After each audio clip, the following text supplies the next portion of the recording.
मेरो नाम राजेन्द्र प्रसाद पौडेल हो। राजन पौडेल भन्नुभयो भने पनि हुन्छ। अनि हामी पूर्वतिर झापामा मेरो घर, अनि म जाउलाखेलमा बस्छु। म युनाइटेड नेसन्स नेपालमा गत 6 वर्षदेखि काम गरिराखेको थिएँ। अनि अहिले चाहिँ केही समय मैले छुट्टीको समयमा छु। बिहान कलेजमा पढाउँछु, काठमाडौँ मोडल कलेज, यो बालकुमारीमा छ। त्यस पछाडि बानेश्वरमा कादम्बरी मेमोरियल कलेज भन्ने छ, त्यहाँ पनि म पढाउने काम गर्छु। म बेसिकली टिचर हो, म शिक्षक हो। तपाईँले मलाई चिन्नुहुन, त्यसरी चिन्नुभयो भने सजिलो हुन्छ। मैले प्रार्थना गरेँ के वचन प्रचार गर्ने होला, तपाईँहरूलाई के को खाँचो छ भनेर विचार गरेँ। तर पास्टरहरूले मलाई के भन्नुभयो भने मण्डली बिस्तारै बढ्दैछ, सबैजनाको आत्मिक जीवन पनि अलि राम्रो भइराखेको छ, धेरै कुरामा सुधार आएको छ। म उत्साहित छु, खुसी छु, विश्वासहरू बढ्दै हुनुहुन्छ भनेर बडो खुसीको सुसमाचार सुनाउनु भयो मलाई, अनि खुसी लाग्यो। त्यस कारण मैले अलिकति तपाईँहरूलाई उत्साह होस् भनेर यो मर्कुसको पुस्तकबाट, मर्कुस 10 अध्यायबाट केही कुराहरू सेयर गर्ने विचार गरेको छु। त्यहाँ एकजना दृष्टिविहीन व्यक्ति अथवा अन्धा मानिसलाई प्रभुले चङ्गाई गर्नुभएको घटना चाहिँ तपाईँले पाउनुहुन्छ। मर्कुस 10 अध्यायको 46 देखि 52सम्म हामी पढ्नेछौँ। अनि पढेर हामी त्यसबाट के कुरा सिक्न सक्छौँ भन्ने कुरालाई हामी हेर्नेछौँ। तपाईँसँग बाइबल छ भने खोल्नु भयो भने हुन्छ। मर्कुस 10 अध्यायको 46 देखि 52 पदसम्म हामी पढ्नेछौँ। यो सजिलो खण्ड छ, हामी सबैलाई थाहा भएको खण्ड, तपाईँले पढ्नु भएको छ भने। मर्कुस 10 अध्यायको 46 पददेखि। त्यसपछि उहाँहरू यरिहोमा आउनुभयो र उहाँ आफ्ना चेलाहरू र ठुलो भिडसहित यरिहोबाट निस्कनु हुँदा तिमैको छोरा बर्तिमै, एउटा अन्धो भिखारी, बाटोको किनारमा बसिरहेको थियो। जब त्यसले उहाँ नासरतका येशू हुनुहुन्छ भन्ने सुन्यो, तब कराएर त्यसले भन्न लाग्यो, हे येशू दाउदका पुत्र, म माथि दया गर्नुहोस्। तब धेरैले त्यसलाई चुप लागोस् भनेर हप्काए, तर त्यो झन् चर्को गरी कराउन लाग्यो, हे दाउदका पुत्र, म माथि दया गर्नुहोस्। तब येशू टक्क अडिनु भयो र भन्नुभयो, त्यसलाई बोलाऊ। अनि तिनीहरूले त्यस अन्धालाई यसो भनेर बोलाए, ढाडस गर, उठ, उहाँले तँलाई बोलाउँदै हुनुहुन्छ। अनि आफ्नो खास्टो फालेर त्यो जुरुक्क उठ्यो र येशू कहाँ आयो। 51 पद। येशूले त्यसलाई भन्नुभयो, तिमी के चाहन्छौ, म तिम्रो निम्ति के गरौँ? त्यस अन्धो मानिसले उहाँलाई भन्यो, रब्बी, म दृष्टि पाऊँ। अनि येशूले त्यसलाई भन्नुभयो, तिम्रो बाटो लाग, तिम्रो विश्वासले तिमीलाई निको पारेको छ। तब तुरुन्तै त्यसले दृष्टि पायो र बाटोमा येशूको पछि पछि लाग्यो। आमेन। यो हामी सबैले पढेको, बुझेको र हामीलाई थाहा भएको घटना हो, जहाँ चाहिँ येशूले एउटा दृष्टिविहीन भिखारीलाई चाहिँ चङ्गाई गर्नुभएको छ अनि उसलाई दृष्टि दिनुभएको हामी देख्छौँ। यहाँ हामी यो खण्डलाई हामी पद पद हेर्ने प्रयास गर्नेछौँ आज, अनि यसबाट हामी 4वटा कुरा सिक्ने प्रयास गर्नेछौँ। सबैभन्दा पहिला म तपाईँलाई के भन्न चाहन्छु भने यो बाइबलमा चाहिँ अन्धो भन्ने शब्द, तपाईँले शीर्षकमा हेर्नुभयो भने अन्धा बर्तिमै भन्ने शब्द चलाइएको छ, तर वास्तवमा आजकल चाहिँ अन्धो भन्ने शब्द हामीले चलाउँदैनौँ। अन्धो भन्न पाइँदैन। बाहिरतिर तपाईँले हेर्नुभयो भने तपाईँले अन्धो भन्ने शब्द चलाउन पाउनुहुन्न। त्यस कारण यो बाइबललाई संशोधन गर्ने काम भइराखेको छ।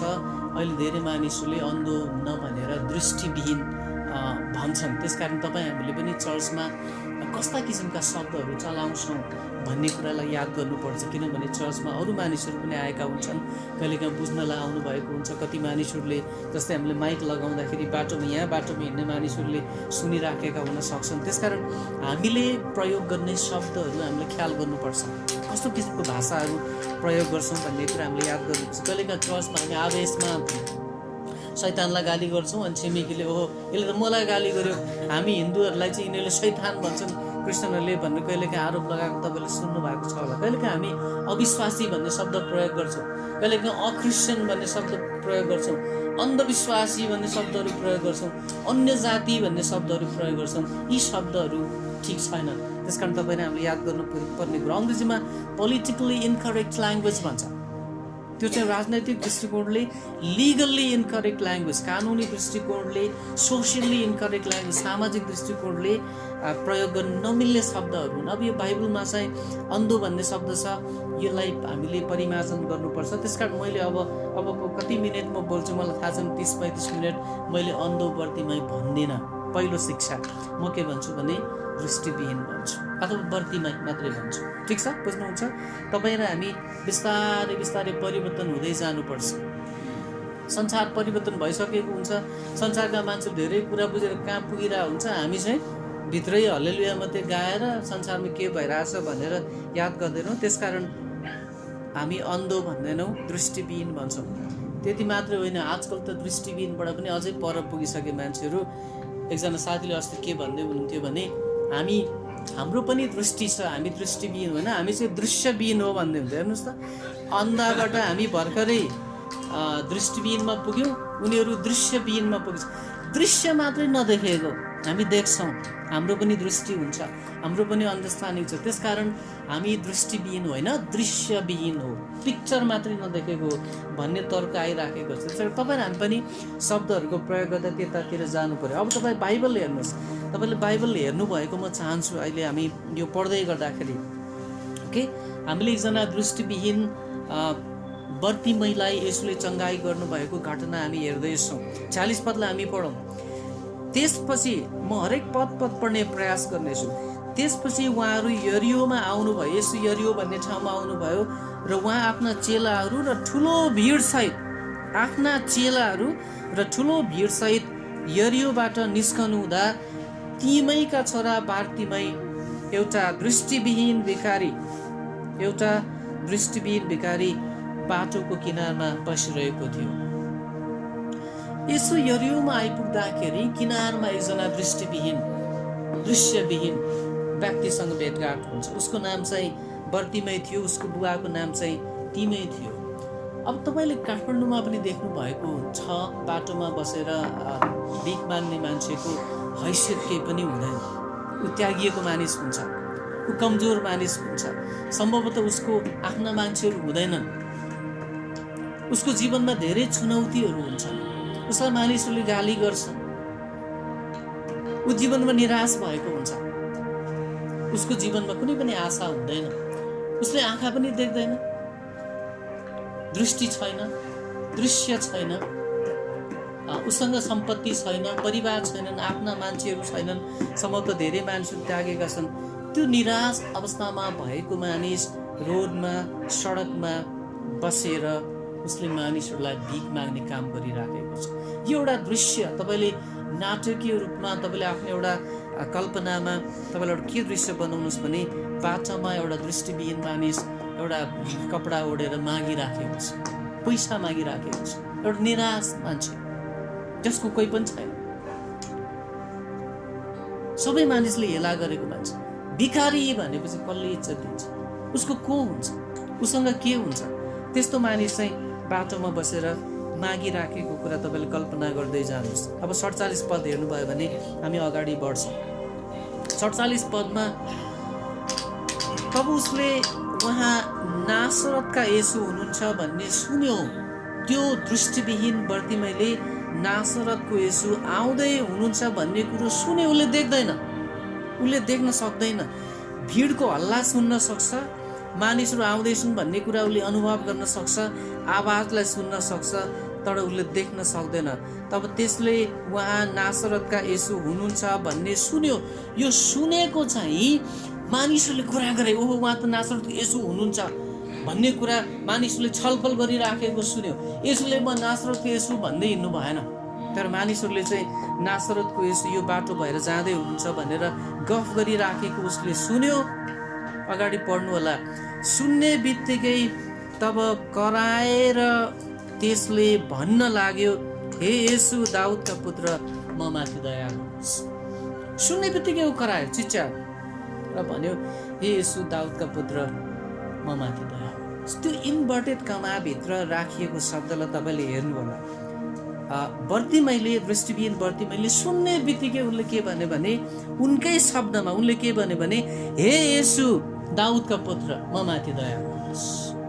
रोडमा बसेको एउटा दृष्टिविहीन भिखारी मानिसले करायो, चिच्यायो उसले र भन्यो हे येशू। अब यहाँ भन्दा पो हामीले बिस्तारो भन्छौँ, चिच्याउनु भएन। अब त्यो निराश भएको मान्छे, वर्षौँदेखि रोडमा बसेर मागिराखेको मान्छे जसले दृष्टि देख्दैन, येशू कहाँ हुनुहुन्छ उसलाई थाहा छैन, उसले छामेर थाहा पाउनुपर्छ, ठुलो भिड छ, अनि उसले जोडले कराएर, कति जोडले त्यो मैले तपाईँलाई भन्नै सक्दिनँ, त्यस्तो भिडमा येशूले सुन्ने गरी जोडले कराएर के भन्छ भने हे येशू दाउदको पुत्र म माथि दया गर्नुहोस्। यो प्रार्थना हो उसको। यो दृष्टिविहीन बर्तिमाईले गरेको प्रार्थना हो, हे येशू दाउदका पुत्र म माथि दया गर्नुहोस्। यो खण्डबाट हामी 4वटा कुरा सिक्न सक्छौँ। पहिलो कुरा के हो भने येशूलाई तपाईँ र हामीले कसरी बुझेका छौँ। अङ्ग्रेजीमा भन्दाखेरि हु इज जिजस फर यु। हामी चर्च त आउँछौँ होइन, तपाईँले 1 वर्ष 2 वर्ष 4 वर्ष 5 वर्ष चर्च आउनु भएको होला होइन। म त 28 वर्षको चर्चमा आएको, एउटा हिन्दू परिवारबाट पूजापाठ छोडेर होइन, गीताबाट पितामा सरेको भन्छु मैले, गीता छोडेर पितामा सरेको मान्छे किन चर्चमा जानुभएको तपाईँ बाबुको छोरो भएर विभिन्न प्रश्न गर्छन्। मेरो लागि येशू को हुन्छ। यो दृष्टिविहीन बर्तिमाईले येशूलाई चिनेको थियो। एउटा कुरा याद गर्नुपर्ने कुरा, उसले देख्दैन थियो, तर मानिसहरूले भनेको सुनेर, मानिसहरूले पुरानो नियम पढेको सुनेर उसले येशूको बारेमा एउटा अङ्ग्रेजीमा भन्छ नि अन्डरस्ट्यान्डिङ बनाएको थियो। येशू चाहिँ दाउदको पुत्र हुनुहुन्छ, उहाँ दाउदको घरानामा जन्मिनुहुन्छ, उहाँ चाहिँ मसीहा हुनुहुन्छ, उहाँले चङ्गाई गर्न सक्नुहुन्छ, उहाँले ममाथि दया देखाउन सक्नुहुन्छ। यदि यो संसारमा कोही व्यक्ति छ जसले मेरो जीवनमा परिवर्तन ल्याउन सक्छ भने त्यो येशू मात्रै हुनुहुन्छ भन्ने कुरा उसले बुझेको थियो। त्यसकारण येशू आउनुभयो भन्ने बित्तिकै उसले के भन्यो भने हे दाउदका पुत्र अब तपाईँ नै हुनुहुन्छ मलाई दया गर्ने, अरू कोही पनि छैन यो संसारमा, मलाई ममाथि दया गर्नुहोस्, मेरो लागि अर्को विकल्प छैन, ममाथि दया गर्नुहोस्। तपाईँले पुरानो नियमको बारेमा अलिकति जानकारी लिनुभयो भने तपाईँले के थाहा पाउनुहुन्छ भने पुरानो नियममा चाहिँ येशू चाहिँ दाउदको घरानामा जन्मिनु हुनेछ भनेर भविष्यवाणी गरिएको छ। यो दृष्टिविहीन बर्तिमाईले पुरानो नियम खर्लप्पै खाएको थियो प्रियहरू, र उसलाई थाहा थियो येशू चाहिँ दाउदको घरानामा जन्मिनुहुन्छ। र उसले येशूलाई दाउदको पुत्र भन्नुको अर्थ चाहिँ ऊ पुरानो नियमलाई बुझेको मान्छे, येशूलाई चिनेको मान्छे, येशूलाई पर्खिरहेको मान्छे, येशू मसीहा हुनुहुन्छ भनेर बुझेको मान्छे, येशू मुक्तिदाता हुनुहुन्छ भनेर बुझेको मान्छे थियो। त्यसकारण सारांशमा भन्दाखेरि यो दृष्टिविहीन बर्तिमाईले येशूलाई आफ्नो उद्धारकर्ता, आफ्नो मुक्तिदाता भनेर चिनेको थियो। त्यसकारण येशू आउँदै हुनुहुन्छ भन्ने थाहा पाउने बित्तिकै उसले सम्बोधन गरेर भने हे येशू पुरानो नियममा प्रतिज्ञा गरिएको येशू तपाईँ दाउदका पुत्र, तपाईँ उद्धारकर्ता, तपाईँ परमेश्वरको पुत्र, म माथि दया गर्नुहोस्। उसको विश्वास अङ्ग्रेजीमा भन्दाखेरि मैले अस्ति शनिबार प्रचार गर्दा भन्दै थिएँ उसको थियोलोजी एकदमै करेक्ट थियो। हिज थियोलोजी वाज भेरी करेक्ट। दाउदका पुत्र चाहिँ उद्धारकर्ता हुनुहुन्छ भन्नु। हेर्नुहोस् त, ऊ पढ्न सक्दैन थियो, हेर्नुहोस् त, देख्न सक्दैन थियो। मलाई एकदमै यो पढ्दै गर्दाखेरि आशिष मिलेको कुरा चाहिँ जसले पढ्नै सक्दैन, जसले देख्नै सक्दैन, उसले सुनेर पनि, अरूले पढेको सुनेर पनि येशू को हुनुहुन्छ भन्ने कुरा चाहिँ उसले बुझेको थियो। जसले येशूलाई कहिले भेटेको थिएन, जसले येशूलाई देख्न सक्दैन थियो, तर पनि उसले येशू दाउदका पुत्र हुनुहुन्छ भन्ने कुरा बुझेको थियो। अब हामीलाई चुनौती के हो भने तपाईँ र हाम्रो लागि येशू को हुनुहुन्छ। मैले तपाईँलाई अहिले आज बिहानी तपाईँलाई चुनौती दिनुपर्ने कुरा चाहिँ के हो भने येशू तपाईँको लागि के हुनुहुन्छ। हु इज जिजस फर यु। को हो तपाईँको लागि येशू। हामी चर्चमा आउँदै गर्दाखेरि, बाइबल पढ्दै गर्दाखेरि, प्रार्थना गर्दै गर्दाखेरि यो दृष्टिविहीन बर्तिमैले जसरी सम्बोधन गरे, हे येशू दाउदका पुत्र म माथि दया गर्नुहोस्, यी तिनैवटा शब्दलाई याद गर्नुभयो भने तपाईँ र हाम्रो लागि येशू को हुनुहुन्छ? हु इज जीसस फर यु? को हो येशू? हामी कहिलेकाहीँ वर्षौँसम्म चर्चमा आउँछौँ अनि येशू को हुनुहुन्छ भन्ने कुरा बुझ्नलाई हामीलाई बडो गाह्रो हुन्छ। अनि एकदमै के अरे मैले अस्ति एकजना कलेजमा एकजना भाइले म क्रिस्चियन रहेछु भनेर थाहा पाउनुभयो। अनि उहाँले मलाई पछाडिबाट प्रश्न गर्नु, सर म त गडमा विश्वासै गर्दिनँ, म त नास्तिक हो भनेर भन्नुभयो। अनि मैले उहाँलाई 6वटा प्रश्न दिएँ, 5वटा प्रश्न दिएँ। यो 5वटा प्रश्नको उत्तर पत्ता लगाएर आउनुहोस् भाइ, त्यसपछि हामी कुराकानी गरौँला भनेर भने। अनि मैले उहाँलाई बाटोमा हिँड्दै गर्दाखेरि 5वटा प्रश्न दिएँ, उहाँले बिर्सिनु भएछ। पछिबाट फेसबुकमा सर मलाई त्यो 5वटा प्रश्न फेरि भनिदिनु पर्यो भनेर भन्नुभयो। अनि मैले 5वटा प्रश्न उहाँलाई लेखेर दिएँ। मैले उहाँलाई लेखेर दिएको प्रश्न मैले तपाईँलाई ठ्याक्कै भनिदिएँ भने तपाईँलाई पनि काम लाग्न सक्छ। कहिलेकाहीँ गडमा विश्वासै गर्दैन भन्ने मान्छेहरूलाई चाहिँ मैले त्यो तरिकाको प्रश्नहरू दिन्छु। अनि उहाँले त्यो प्रश्नमा महिनौँ बिताउनुहुन्छ, पढ्दा गर्नुहुन्छ, अनि त्यसको उत्तर पत्ता लगाउने प्रयास गर्नुहुन्छ। अनि मैले उहाँलाई दिएको प्रश्न म तपाईँको निम्ति पनि पढिदिन्छु। मैले उहाँलाई अङ्ग्रेजीमा के भने यो 5वटा प्रश्नको उत्तर पत्ता लगाएर आउनु होला। तपाईँ कहाँबाट आउनुभयो? पहिलो प्रश्न अङ्ग्रेजीमा द क्वेसन अफ ओरिजिन भन्छ। तपाईँ कहाँबाट आउनुभयो यो संसारमा? पहिलो प्रश्न क्वेसन अफ ओरिजिन। दोस्रो तपाईँ को हो? The question of identity. तेस्रो प्रश्न तपाईँ यो संसारमा किन हुनुहुन्छ? The question of purpose and meaning of life. चौथो प्रश्न हाउ सुड आई लिभ? म कसरी जिउनु पर्छ? The question of morality, ethics and religion. पाँचौँ प्रश्न म यो संसारबाट कहाँ गइराखेको छु? The question of eternal destiny. यो 5वटा प्रश्न मैले पठाएँ। कहाँबाट आयौँ? हामी को हौँ?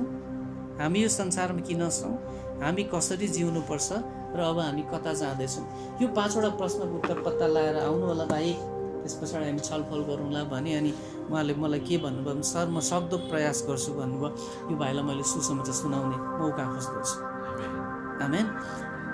यो दृष्टिविहीन बर्तिमैले येशू को हुनुहुन्छ भन्ने कुरा चाहिँ उनले चिनेको थियो। त्यस कारण तपाईँ हामी चर्च आउँदै गर्दाखेरि चर्च आउनु ठुलो कुरो होइन, यहाँ भजन गाउनु एकछिन हामी कराएर सङ्गति गरेर जानु ठुलो कुरो होइन।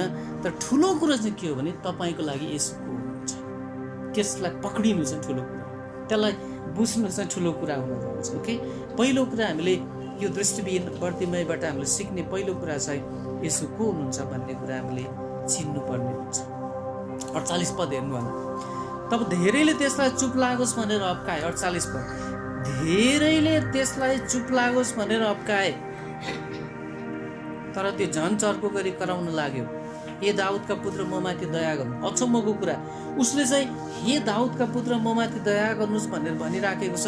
अनि भिडका धेरै मानिसहरूले के भन्यो भने चुप लाग भनेर।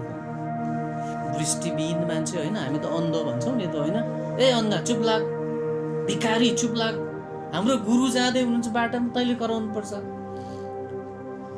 यहाँ एउटा रमाइलो कुरा देख्नुहुन्छ। यहाँ येशूका सुरुमा तपाईँले पढ्नु भएको छ 46 पदमा, येशूका चेलाहरू र भिडहरू येशूको पछाडि थिए। यो चुपलाग भन्ने मान्छेहरू को थियो होला? येशूका चेलाहरू, येशूका आफ्नै चेलाहरू, येशूका पछाडि लाग्ने भिडहरू। येशूका आफ्नै चेलाहरू, येशूका आफ्नै भिडहरूले वास्तवमा येशूलाई चिनिसकेका थिए, येशूलाई चिन्नै बाँकी थियो। त्यही भएर यो भिडले, येशूका आफ्नै चेलाहरूले यो दृष्टिविहीनलाई वास्तवमा हकारे। अब यहाँनिर नाटकै रूपमा प्रस्तुत गर्ने भने बडो रमाइलो हुन्छ, यसको नाटक बनाउनु पर्छ भन्छु मैले चाहिँ। फेरि पढ्छु मैले 48 पद। तब धेरैले त्यसलाई चुप लागोस् भनेर अप्काए। अब कसरी अप्काए हामीलाई थाहा छैन होइन, छेउमा गएर अप्कायो होला चुप लाग भनेर, कसैले थप्पड लगाइदिन्छु बोल्छस् भने होला, कसैले कस्तो अन्धो रहेछ गुरु भइराख्नु भएको छ हल्ला गरेर बसेको छ भने होला, विभिन्न तरिकाले गाली गरे होला। तर के भयो? तर त्यो झनको चर्को गरी कराए। यहाँ हेर्नुहोस् त, झन चर्को गरी कराउन लाग्यो। तर त्यो झन चर्को गरी कराउन लाग्यो, हे दाउदका पुत्र म माथि दया गर्नुहोस्। ऊ चुप लाग्नेवाला छैन। येशूका आफ्नै चेलाहरू र उहाँको पछाडि लाग्ने मानिसहरूले येशू यो संसारमा किन आउनु भएको थियो भन्ने उद्देश्यलाई बुझेकै थिएन। अघि भर्खरै मैले एउटा क्वेसन राखेँ नि, the question of purpose, meaning, जीवनको अर्थ के हुन्छ भनेर। येशूका आफ्नै चेलाहरूले र उहाँको पछाडि लागेका भिडहरूले वास्तवमा येशू चाहिँ तिनै दृष्टिबिन मानिसहरू, गरिब दुखीहरूलाई सुसमाचार सुनाउन, उद्धार दिनलाई, छुटकारा दिनलाई, अन्यायमा परेकाहरूलाई अन्यायको बन्धनबाट निकाल्नलाई आउनुभएको थियो भन्ने कुरा उनीहरूले बुझेकै थिएन। त्यही भएर त उनीहरूले अपकान्छ होइन। कहिलेकाहीँ हाम्रो पनि चर्चमा के बानी हुन्छ भने होइन, दिदीबहिनीहरू धेरै हल्ला गरेर तपाईँहरू उता जानुहोस्, हामी यहाँ ठुल्ठुलो मान्छेहरू बोलाए बेलामा डिस्टर्ब गर्नु हुँदैन, बच्चाहरूलाई पनि गाली गरेर उता जाऊ भनेर हामी अप्काउँछौँ। वास्तवमा येशूको नजरमा, उहाँको दृष्टिकोणमा चाहिँ साना नानीहरू, हामी पुरुष महिला होइन, हामी सबै मानिसहरू समान हुन्छौँ भन्ने कुरा पनि हामीले त्यहाँबाट हेर्न सक्छौँ। अब यो खण्डबाट सिक्ने दोस्रो कुरा, पहिलो कुरा हामीले के भन्यो भने हाम्रो लागि येशू को हुनुहुन्छ त्यो हामीले सिक्नु पर्यो। दृष्टिविहीन व्यक्तिले त येशूलाई उहाँ उद्धारकर्ता हुनुहुन्छ, उहाँले मात्रै जीवनमा हामीलाई दया गर्न सक्नुहुन्छ भन्ने कुरा बुझ्यो भने त एटलिस्ट हामी त आँखा देख्छौँ, हामी पढ्न सक्छौँ, बाइबल पढ्न सक्छौँ, नसके सुन्न सक्छौँ, अडियो बाइबलको भण्डार हाम्रो पास्टरजी यहीँ हुनुहुन्छ होइन, हामीले सुन्न सक्छौँ, बुझ्न सक्छौँ। त्यो पहिलो कुरा भयो। दोस्रो कुरा चाहिँ यो दृष्टिविहीन बर्तिमेयूको जीवनबाट हामीले दोस्रो कुरा सिक्नुपर्ने के हो भने हाम्रो जीवनमा, हाम्रो आत्मिक जीवनमा बाधाहरू आउँछ। उसले येशूलाई भेट्न खोजेको छ, येशू त्यही बाटो भएर जाँदै हुनुहुन्छ, मान्छेले चुप्लाक भन्छ। येशूलाई भेट्नुपर्ने छ, येशूसँग कुराकानी गर्नु, तर मान्छेले के भनिरहेछन्? चुप्लाक भनिराखेका छन्। अब यहाँबाट हामीले के कुरा बुझ्नुपर्छ भने तपाईँ र हामी हाम्रो आत्मिक जीवनमा, हाम्रो व्यक्तिगत जीवनमा, सबै क्षेत्रमा जीवनमा चुनौतीहरू आउँछन्, बाधाहरू आउँछन्, अवरोधहरू आउँछन्। किन येशूको पछाडि लागेको होला? संसार छ नि ठुलो भिड होइन, हामीलाई बेकारमा भजन गायो चुप्लाक भन्ने होइन, अब के अरे प्रार्थना गऱ्यो भने पनि चुप्लाक भन्ने, त्यस पछाडि तपाईँको येशूको पछाडि लाग्न खोज्यो, हरेक किसिमको बाधाहरू आउँछ। अब होइन, विभिन्न किसिमको बाधाहरू आउँछ। चर्च जाने बेलामा के बाधा आउँछ तपाईँलाई थाहा होला होइन। कहिलेकाहीँ मान्छेले के भन्छन्, यताउता थुप्रै किसिमको बाधाहरू तपाईँ र हाम्रो जीवनमा आइराखेका हुन्छन्। तर वास्तवमा यो दृष्टिविहीन बर्तिमेयूको लागि येशूका आफ्नै चेलाहरू र भिडहरू बाधा भएको तपाईँले देख्नुहुन्छ। हामीले सिक्नुपर्ने कुरा के हो भने जीवनमा बाधा र अवरोधहरू आउँछन्, तर हामी अगाडि बढिराख्नुपर्छ, हामी रोकिनु हुँदैन। आमेन। चुप्लाक भनेको थियो, झन् जोडले कराए। हेर्नुहोस् त, तपाईँले राम्रो पढ्नुहोस् त, चुप्लाक भनेर हकारेपछि उसले के गर्यो? अब झन् जोडले चिच्यायो, हे दाउदका पुत्र ममाथि दया गर्नुहोस् भनेर उसले जोडले चिच्यायो। त्यसकारण तपाईँ र हाम्रो जीवनमा बाधा आउँदैमा, सानोतिनो अवरोध आउँदैमा हामी चुप लाएर बस्नुपर्छ, रोएर बस्नुपर्छ, के अरे भागिहाल्नुपर्छ, हामीले त्योबाट पर सरिहाल्नुपर्छ भन्ने हो भने एकजना भिन्स लम्बार्डी भन्ने एउटा विदेशी, उनले के भनेका छन् भने अङ्ग्रेजीमा quitters never win and winners never quit भनेको जसले बिचमा छोड्छ उसले जित्दैन, जसले जित्छ उसले बिचमा छोड्दैन। क्विट गर्नेले जित्दैन, जित्नेले कहिले पनि क्विट गर्दैन। Quitters never win and winners never quit. हेर्नुहोस् त, यो दृष्टिविहीनलाई कस्तो गाह्रो थियो होला, ठुलो भिड छ, मान्छेले चुप्लाक भनिराखेको छ, तर उनलाई थाहा थियो सफलता पाउनलाई अगाडि बढिराख्नुपर्छ। अङ्ग्रेजीमा पर्सिस्टेन्सी भन्छ, खुरुन्दार लागिराख्ने, त्यसको लागि प्रार्थना गरिराख्ने। तपाईँले व्यक्तिगत जीवनको कुरा गर्नुहोस्, आत्मिक जीवनको कुरा गर्नुहोस्, तपाईँको व्यापार व्यवसायको कुरा गर्नुहोस्, भाइ बहिनी कोही पढ्दै हुनुहुन्छ पढाइको कुरा गर्नुहोस्, जागिरको कुरा गर्नुहोस्, सफलता पाउने एउटै बाटो हो हार्ड वर्क, पर्सिस्टेन्सी। गर्नै पर्छ, अगाडि बढ्नै पर्छ, बाधा आउँछ, त्यसलाई चिरेर हामी अगाडि जानै पर्छ। अङ्ग्रेजीबाट भनाइ छ, best school of life is the school of adversity भनेको संसारको सबैभन्दा उत्तम स्कुल चाहिँ कठिनाइको स्कुल हो। तपाईँ कठिनाइ भएर, अप्ठ्यारो परिस्थिति भएर यदि तपाईँ जीवनमा जानुभएको छ भने तपाईँ सबैभन्दा बलियो व्यक्ति हो। जीवनमा दुःख, कष्ट, अप्ठ्यारो परिस्थितिको सामना गर्नुभएको छैन भनेदेखि तपाईँ कमजोर व्यक्ति हो वास्तवमा। त्यसकारण the best school of life is the school of adversity भनेको विषम परिस्थितिमा पढेको मान्छे चाहिँ एकदमै बलियो हुन्छ भनेको। तपाईँले समुद्रमा समुद्रको छालले बगाएको ढुङ्गाहरू देख्नुभएको छ कि छैन मलाई थाहा छैन। हामी केरला पढ्थ्यौँ होइन, 6 to 12 6 वर्ष 7 वर्ष त्यहाँ बस्यौँ हामी दुवैजना। त्यहाँ ठुलो लाइब्रेरी थियो हामी पढेको सेमिनारीमा। त्यो लाइब्रेरीको अगाडि सानो फुलबारी थियो अनि फुलबारीमा चाहिँ ढुङ्गाहरू राखेका थिए। ढुङ्गाहरू, त्यो ढुङ्गाहरू चाहिँ सबै गोलो, कम्प्लिटली गोलो ढुङ्गा।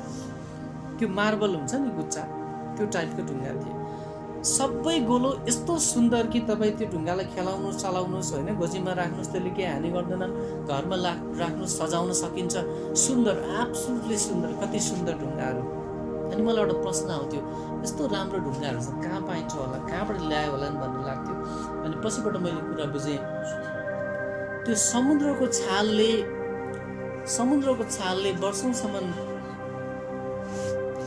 वर्षौंसम्म बगाएर त्यो ढुङ्गालाई लछार पसार पारेपछि आज भोलि महिना वर्ष अनि त्यो डिकेट वर्षौँ बितेपछि त्यो ढुङ्गा चाहिँ सुन्दर हुँदो रहेछ। घरमा राख्न योग्यको, गोजीमा राख्न पनि मिल्ने, घरमा राखे पनि सुन्दर, मान्छेले खेलाउने किसिमको हुँदो रहेछ। वास्तवमा त्यो समुद्रको छालले जति धेरै बगाउँछ त्यो ढुङ्गाको धारहरू, तिखोपनहरू, त्यो हुन्छ नि चुचोहरू सबै नासिने अनि त्यो काटिने, त्यस पछाडि त्यो ढुङ्गो चाहिँ अन्तिममा सुन्दर बन्दो रहेछ। त्यस्तै तपाईँ र हाम्रो जीवनमा आउने कठिनाई परिस्थितिहरूबाट पनि परमेश्वरले हामीलाई सुन्दर बनाउनुहुन्छ। अलिकति दुःख कष्ट आयो, थोरै परिश्रम गर्नु पर्यो भनेर हामी निराश हुनुभन्दा पनि म अझै सुन्दर बन्दैछु परमेश्वरको दृष्टिकोणमा, मलाई परमेश्वरले अझै सुन्दर बनाउँदै हुनुहुन्छ, उपयोगी बनाउँदै हुनुहुन्छ, काम लाग्ने बनाउँदै हुनुहुन्छ, सुन्दर बनाउँदै हुनुहुन्छ भन्ने कुरा हामीले याद गर्नुपर्छ। त्यस कारण सङ्घर्ष आउँदाखेरि हामी एकैचोटिमा चुप लाग्ने व्यक्ति बन्नु हुँदैन। सङ्घर्षलाई चिरेर, कठिनाइहरूलाई चिरेर हामी अगाडि बढ्न पर्छ। मलाई दुईवटा भ्यागुताको कथा पनि याद आउँछ तपाईँहरूलाई। अब हाम्रो पूर्वतिर चाहिँ त्यो दही जमाउनलाई हामीले काठको ठेकी राख्थ्यौँ, काठको ठेकी हुन्छ, ठेकी भन्थ्यौँ, तपाईँले के भन्नुहुन्छ अर्कै नाम होला। अनि त्यसमा दुध जमाइन्छ, केही समय पछाडि त्यो जान्छ अनि हामी मही पार्थ्यौँ होइन। त्यो दुध जमाएको ठेकीमा चाहिँ दुईवटा भ्यागुता परेछन्। जीवनलाई, सङ्घर्षलाई हेर्ने दृष्टिकोण फरक हुन्छ, त्यो कथा मात्रै हो तर पनि हामीलाई काम लाग्छ।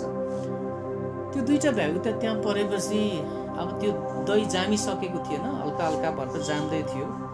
एउटा भ्यागुताले सुरुमै अब यसो निस्किने प्रयास गर्यो, ला अब आधा मात्रै छ होइन, माथि निस्किन त सक्दैन। अनि ठेकीको भित्र ठुलो भए पनि माथि मुख त सानै हुन्छ, कताबाट निस्किने होइन। अब ठुलो ठेकी हुन्छ, माथि सानो मुख हुन्छ, भ्यागुता निस्किन सक्दैन त्यहाँ पऱ्यो भने। अनि एउटा भ्यागुताले चाहिँ सुरुमै अब विचार गरेछ, अब सिद्धियो, अब हामी मर्छौँ, के बल गरिराख्ने भएको, सुरुमै मर्दिने।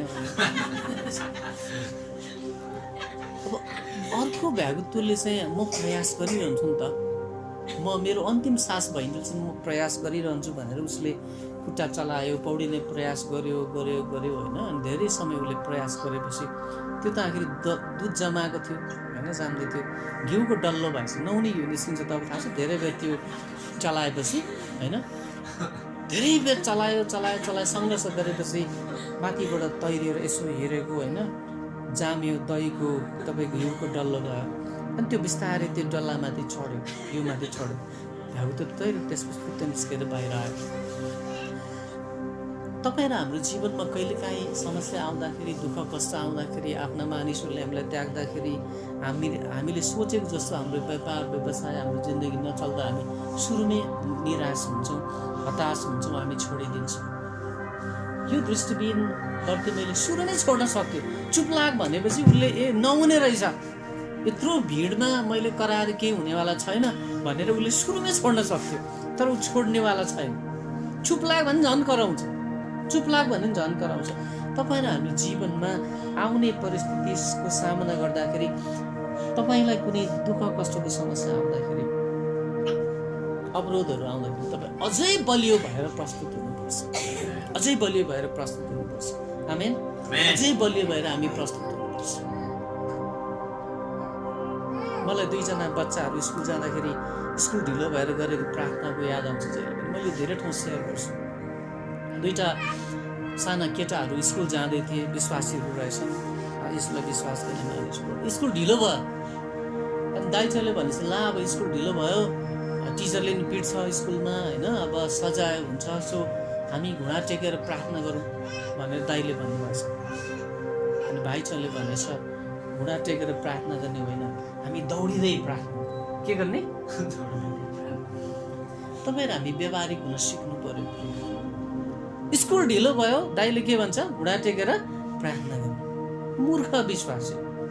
धेरैचोटि हामी क्रिस्चियनहरू के हुन्छ, हामी जीवनमा केही गर्न चाहन्छौँ, यो दृष्टिबिन बर्तीमा येशूलाई देख्न चाहन्छ, भेट्न चाहन्छ, ऊ निको हुन चाहन्छ, ऊ घुँडा टेकेर प्रार्थना गरेर बसेन, करायो, चिच्यायो। मानिसहरूले भने चुप लाग, म चुप लाग्नेवाला छैन, किनभने मैले दाउदका पुत्र येशूलाई भेट्नु छ। तब हाम्रो जीवनमा सङ्घर्ष आउँदाखेरि हामी चुप लागेर बस्नु हुँदैन।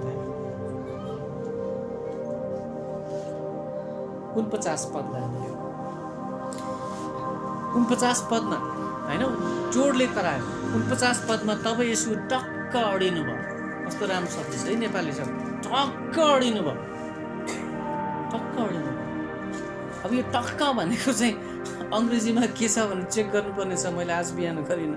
टक्क भनेको अङ्ग्रेजीमा के हुन्छ भने रमाइलो हुन्छ होला, कोही अङ्ग्रेजी बाइबल छ हेरिदिनु होला। यसो टक्क अडिनु भयो र भन्नुभयो त्यसलाई बोलाऊ। स्टिल, स्टिल भनेको चाहिँ स्कुलमा त्यो स्ट्यान्डर्डिज भन्छ नि, यो स्ट्यान्डर्डिज भनेको बुझ्नुहुन्छ? मजाले स्कुल पढाउने टिचरहरूलाई स्ट्यान्डर्डिज भनेको थाहै हुँदैन। त्यो स्ट्यान्डर्डिज होइन, स्ट्यान्ड एट इज भनेको। मेरो अस्ति एकजना टिचर, तपाईँले स्कुलमा त्यो स्ट्यान्डर्डिज एटेन्सन भनेको के हो थाहा छ भने बोलेको थाहै रहेछ बिचरा। 12 वर्ष भयो स्कुल पढाएको, स्ट्यान्डर्डिज भनेर पछाडि त्यो स्ट्यान्डर्डिज के होइन, स्ट्यान्ड एट इज भनेको सजिलो गरी बस्छ भने हो, इज भनेको सजिलो, इजबाट इजी भएको। स्ट्यान्ड एट इज भनेको स्ट्यान्डर्डिज भन्नु पछाडि। हामी स्कुल जाँदाखेरि 2 1 जा 2 2 2 जा 4 भन्थ्यो, त्यो पनि धेरै मान्छेलाई थाहा हुँदैन होइन। 2 1 जा होइन, 2 1s आर भनेको ओके। अनि त्यो स्कुल पढ्ने हाम्रो भाइ बहिनीहरूलाई बच्चाहरूलाई रटा हुन्छ। अनि 2 1 जा 2 2 2 जा 4 2 2 जा 2 3 जा 6 2 4 जा 8 2 4 आर 8 ओके। सो यसो स्टुड एट इज, उहाँ टक्क अडिनु भयो। स्टिल भन्नु होइन, यसो अडिनु भयो, रमाइलो छ। 49 तब यसो टक्क अडिनु भयो र भन्नुभयो त्यसलाई बोलाऊ। यसो जान सक्नुहुन्थ्यो, उहाँले भन्नुभयो बोलाऊ। यहाँ फेरि रमाइलो कुरा छ, किन बोलाऊ भन्नु? यसो त्यहीँ जानु सक्नुहुन्थ्यो, दृष्टिविहीन व्यक्तिले बोलाइराखेको थियो। अनि तिनीहरूले त्यस अन्धालाई, दृष्टिविहीनलाई यसो भनेर बोलाए, ढाडस गर उठ। उहाँले तँलाई बोलाउँदै हुनुहुन्छ। अघि भर्खर चुप्लाग भनेको थियो, अब गएर चेलाहरूले के भन्दैछ भने ढाडस गर उठ, उहाँले तिमीलाई के गर्दै हुन्छ? बोलाउँदै हुन्छ। यसोले किन बोलाऊ भन्नुभयो भने अघि चुप्लाग भनेको थियो नि त, त्यही मान्छेले गएर बोलाएर ल्याउनु पर्यो। ठिक छ, अघि भर्खरै हप्काएको थियो चुप्लाग भनेर, अहिले गएर होइन ठिक छ कराऊ ठिक छ तिमीलाई बोलाउँदै हुन्छ, आऊ उठेर आऊ, ढाडस गर, चिच्याउँदै आऊ। त्यही मान्छेहरूले चाहिँ अब दृष्टिविहीनलाई बोलाएर ल्याए, यसोले तँलाई बोलाउँदै हुनुहुन्छ। 50 पद। अनि आफ्नो खास्टो फालेर त्यो जुरुक्क उठ्यो र यसु कहाँ आयो। खास्टो फालेर उठ्यो र यसु कहाँ आयो।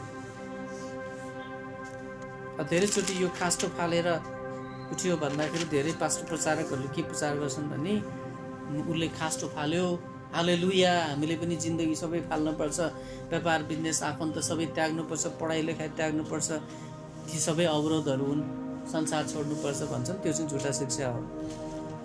यो दृष्टिविहीनले खास्टो फालेको छैन। अङ्ग्रेजी बाइबल पढ्नुभयो भने अङ्ग्रेजीमा के भनेछ भने he put his clock aside भनेको छ, एकातिर राख्यो भनेको, छेउमा राख्यो भनेको।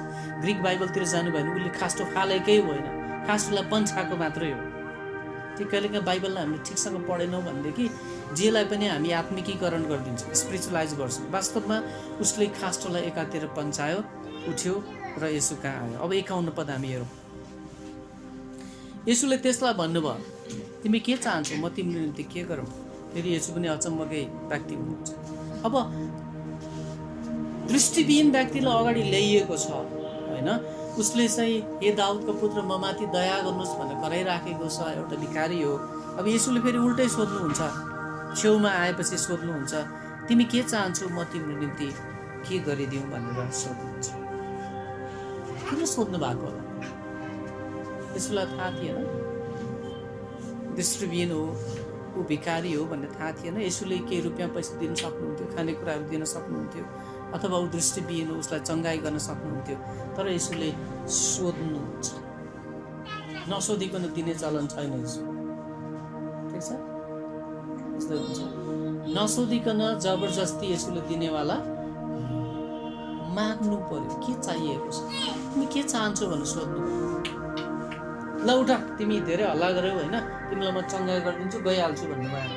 तपाईँले राम्रोसँग पढ्नु होला बाइबल, निकै बेर करायौ होइन, थाक्यौ होला, ठिक छ, तिम्रो आँखा रहेनछ, म दिन्छु, म गइहाल्छु भन्नु भएन। यसो तिमी के चाहन्छौ त्यो तपाईँको अगाडि सपनामै भए पनि होइन, यसो टक्क आउनुभयो, ल के चाहियो भनेर सोध्नु भने के भन्नुहुन्छ? कल्पना गर्नुहोस् त यसो। अहिले हामी सेवा सिद्धिएपछि यसो आउनु पऱ्यो यहाँ, अनि एक एकजनासँग गफ गर्नुभयो 5-5 मिनट होइन, होइन पवित्र आएन गोमा, ओके सरी, सबैजनासँग 5-5 मिनट समय यसोले बिताउनु लाग्नुभयो। ल के चाहनुहुन्छ म दिन्छु भन्नुभयो, के मान्नुहुन्छ? पैसा, मोटरसाइकल होइन, घर, कार। तपाईँहरू हाम्रो माग्ने लिस्ट के हुन्छ? के माग्नुहुन्छ? प्रभु मलाई चाहिँ होइन अब 4 आना बनेको टक्क 2.5 तलाको घर भएपछि अरू केही छैन, नभए पनि एटलिस्ट उता के अरे माथि शिवपुरीको जङ्गल छेउमा 8 आना जग्गा चाहियो, रिसोर्ट टाइपको घर बनाउँछु म, कार चाहियो, बङ्गला चाहियो। यसले सोध्नुभयो तिमी के चाहन्छौ? दृष्टिविहीन व्यक्तिको अगाडि आएर यसले सोध्नुभयो तिमी के चाहन्छौ, म तिम्रो निम्ति के गरिदिउँ भनेर सोध्नुभयो। एकदमै रमाइलो सिन छ है, यसलाई नाटक बनायो भने धेरै राम्रो हुन्छ। बडो अचम्मको कुरा, के चाहन्छौ भनेर। बर्तिमेले के उत्तर दिए त्यो रमाइलो छ त। त्यस अन्ध मानिसले, त्यस दृष्टिविहीन मानिसले उहाँलाई भने रब्बी, रब्बी भनेको गुरु छ। के मैले अघि भने यो बर्तिमेको थियोलोजी कति पक्का छ। रब्बी भनेको गुरु छ, गुरु है। म दृष्टि पाऊँ, म के पाऊँ?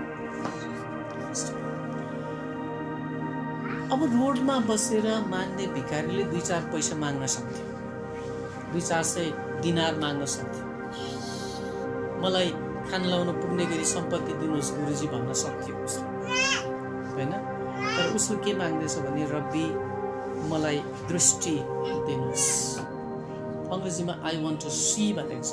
तपाईँले ग्रिक बाइबलतिर जानुभयो भने आई वान्ट लाइट भनेको छ, ज्योति। म ज्योति चाहन्छु, म प्रकाश चाहन्छु।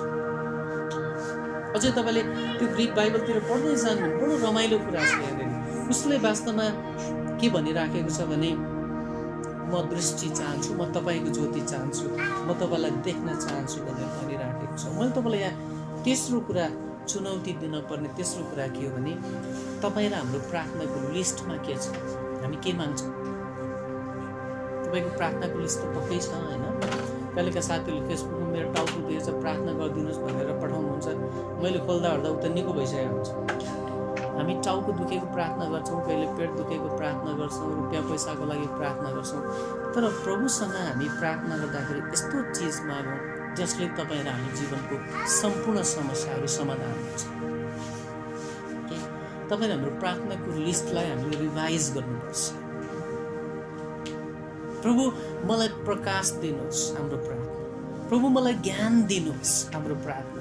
प्रभु म तपाईँमा बढ्न चाहन्छु, हाम्रो प्रार्थना त्यस्तो हुनुहोस्। मलाई ज्ञान दिनुहोस्, मलाई बुद्धि दिनुहोस्, मलाई परिश्रम गर्ने जाँगर, पैसा दिनुहोस् होइन, मलाई परिश्रम गर्ने जाँगर दिनुहोस्। मेरो व्यापार बिजनेसमा तपाईँले आशिष दिनुहोस्। म मेहनत गर्न चाहन्छु प्रभु, म केही गर्न चाहन्न, मलाई दिनुहोस्। तपाईँलाई थाहा छ अङ्ग्रेजीमा हिब्रू भाषामा जहोवा जाइरे भनेर हामीले भन्छौँ, नेपालीमा जुटाउनु हुने परमेश्वर। त्यसको गलत व्याख्या गरिएको छ मण्डलीहरू।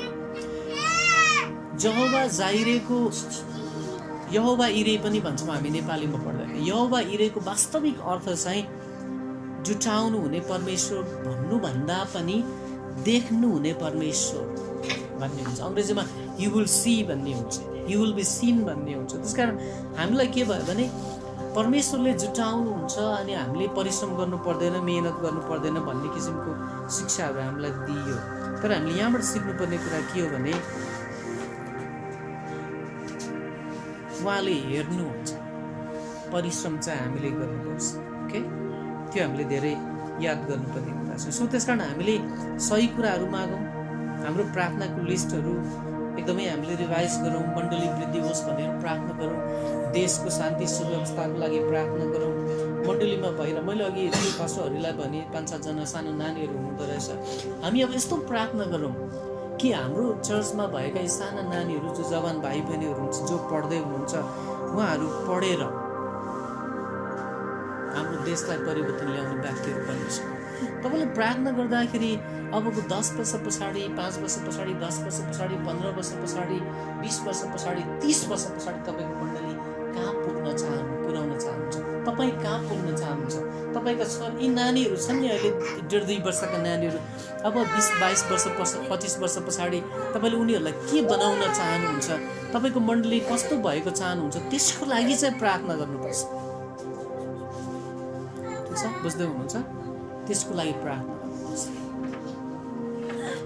साना साना नानीहरूको शिरमा हामीले हात राखेर भन्नुपर्छ, प्रभु यी नानीहरूलाई प्रकाश दिनुहोस्, यी नानीहरूलाई ज्योति दिनुहोस्, यी नानीहरूलाई ज्ञान बुद्धि दिनुहोस्, यी नानीहरूलाई तपाईँको प्रेममा बढ्नलाई सहायता गर्नुहोस्, यी नानीहरूले भोलि देशमा परिवर्तन ल्याउन सक्छ।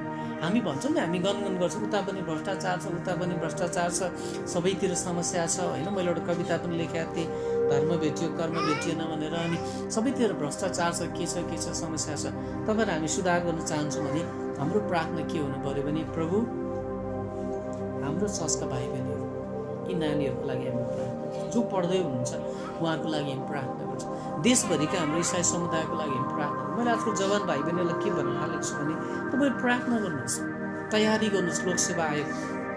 अनि नेपालको हरेक सरकारी कार्यालयमा हाम्रो भाइ बहिनीहरू त्यहाँ अधिकृत भएर पुग्नुपर्छ 10, 15, 20 वर्ष पछाडि। हामी अनि पो सरकारी कार्यालयमा जाँदा पनि पास्टरहरू आउनुभएछ जयमसी, सरकारी कार्यालयमा जाँदाखेरि पास्टर बा आउनुभएछ, ल हजुर यता बस्नुहोस् जयमसी भन्न पाइयोस्। सरकारी कार्यालयमा एयरपोर्टमा जाँदाखेरि पाइलटले पास्टर बा जयमसी भन्नुहोस्। अदालतमा जाँदाखेरि वकिलले पास्टर बा आउनुभएछ जयमसी भन्नुहोस्। कलेजमा जाँदाखेरि जयमसी भन्न पाइयोस्। तपाईँ हामीले त्यस्तो पो प्रार्थना गर्नु पर्यो। हाम्रो प्रार्थना चाहिँ भुँडी दुखेको प्रार्थना, भात खाने प्रार्थना, टाउको दुखेको प्रार्थना। यो दृष्टिबिन बर्तिमैले के प्रार्थना गर्यो भने उसले वास्तवमा पैसा माग्न सक्थ्यो, रुपियाँ पैसा माग्न सक्थ्यो, तर उसले के भने प्रभु मैले देख्न सकेँ भने मेरो जीवनका सबै समस्याहरूको समाधान हुन्छ। आमेन, ठिक छ। तपाईँ र हामीले त्यस्तो कुरा माग्नुपर्छ जुन कुरा मागेपछि तपाईँ र हाम्रो जीवनका सबै समस्याहरू के हुन्छन्, समाधान हुन्छ। त्यस्तो प्रार्थना हामीले गर्नुपर्छ। ओके, यो भयो प्रार्थनामा सही कुरा माग्ने। अन्तिम कुरा एउटा मात्रै छ, त्यसपछि म तपाईँलाई हामी सकिहाल्छौँ।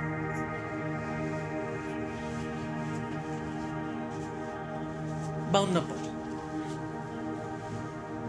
अनि यसुले त्यसलाई भन्नुभयो, तिम्रो बाटो लाग, तिम्रो विश्वासले तिमीलाई निको पारेको छ।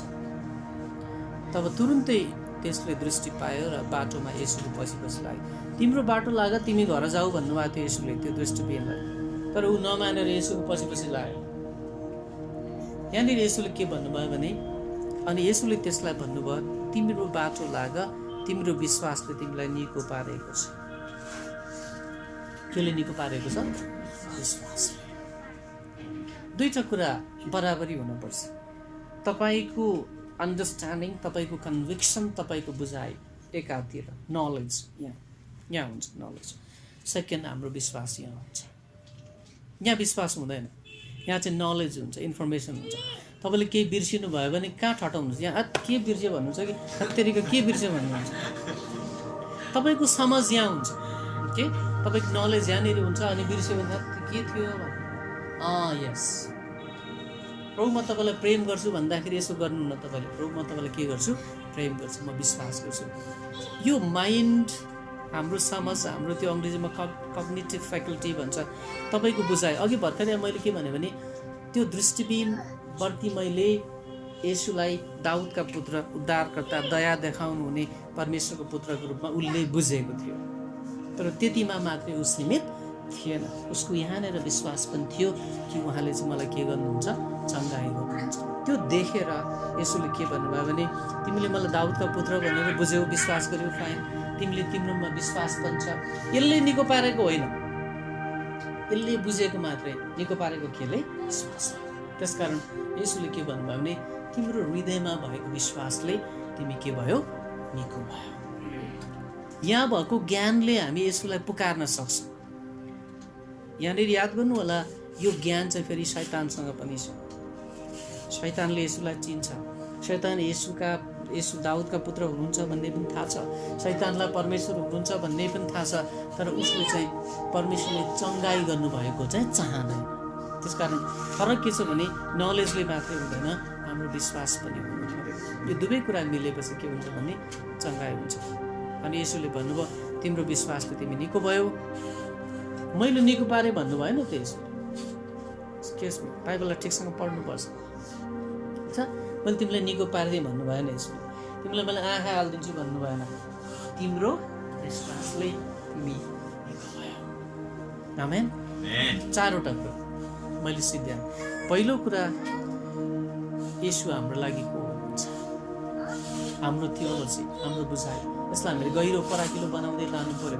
एउटा दुईटा शब्द बोलेर थोरै बुझेर पुग्दैन मानिसहरूले हाम्रो प्रश्न सोध्छन् तिमी किन चर्चमा गयौ येशूमा के छ येशूको पछाडि किन लाग्नुपर्ने दुनिया प्रश्नहरू सोध्छन् त्यसको उत्तर तपाईँसँग हुनु पर्यो यहाँ पनि हुनु पर्यो यहाँ पनि हुनु येशू मेरो उद्धारकर्ता हुनुहुन्छ मेरो मुक्तिदाता हुनुहुन्छ भन्ने कुरा तपाईँले भन्न सक्नु पर्यो ठिक छ येशू को हुनुहुन्छ तपाईँको लागि येशूले के गर्नुभयो उहाँ यो संसारमा किन आउनुभयो त्यो तपाईँले हामीले बुझेको हुनु पर्यो पहिलो दोस्रो कुरा हामीले सम्झिनु चाहिँ मैले के भने हाम्रो जीवनमा चुनौतीहरू आउँछन् हामी त्यसको सामना गर्दै अगाडि बढ्नु पर्यो हामी विजयी हुन्छौँ सफलता प्राप्त गर्छौँ दोस्रो कुरा तेस्रो कुरा हाम्रो प्रार्थनामा हामीले विशेष कुराहरू माग्नु पर्यो 5, 10, 15, 20 वर्ष पछाडि सोचेर हामीले माग्नु पर्यो आज बेलुका होइन प्रभु मलाई बेलुका मासु भात खानु मन लाग्छ त्यस्ता किसिमका प्रार्थनाहरू हामीले नगर्नु मैले अघि भने 5-7 जना नानीहरू छन् तिनीहरूलाई तपाईँले बिचमा राखेर मण्डलीको बिचमा राखेर सबैले तिनीहरू शिरमा हात राखेर प्रार्थना गर्नु भन्नुहोस् 5, 10, 15, 20 वर्ष 25, 30 वर्ष पछाडि यी नानीहरूले यो देशमा परिवर्तन ल्याउँछन् हामीले प्रार्थना गर्यौँ भने आमेन यदि हामी त्यस्तो किसिमको प्रार्थना गर्दैनौँ भनेदेखि यो मण्डलीले भोलि यो देशमा परिवर्तन ल्याउँछ हाम्रा भाइ बहिनीले परिवर्तन ल्याउन सक्छन् भनेर हामी विश्वास गर्दैनौँ भने हेर्नुहोस् त दृष्टिविहीनको केले चङ्गाई भयो अरे विश्वासले तिम्रो विश्वासले चङ्गाई भयो त्यसकारण हाम्रो मण्डली वृद्धिको लागि हाम्रा भाइ बहिनी भोलि देशमा ठुलो कामहरू गर्न सक्छन् भनेर प्रार्थना गर्नुपर्छ नत्र भने त हामी यसरी नै सङ्गति मात्रै गरिराख्ने हो भने चाहिँ हामी वृद्धि हुँदैन हाम्रो प्रार्थनालाई रिभाइज गरौँ अन्तिम कुरा हाम्रो विश्वास कस्तो छ चारवटा कुरा यो खण्डबाट हामीले सिक्न सक्छौँ आमेन हामी प्रार्थना गरौँ सबैजना खडा हौँ अनि केही समय प्रार्थना गरौँ प्रभुसँग हामी उहाँको नजिकमा जाउँ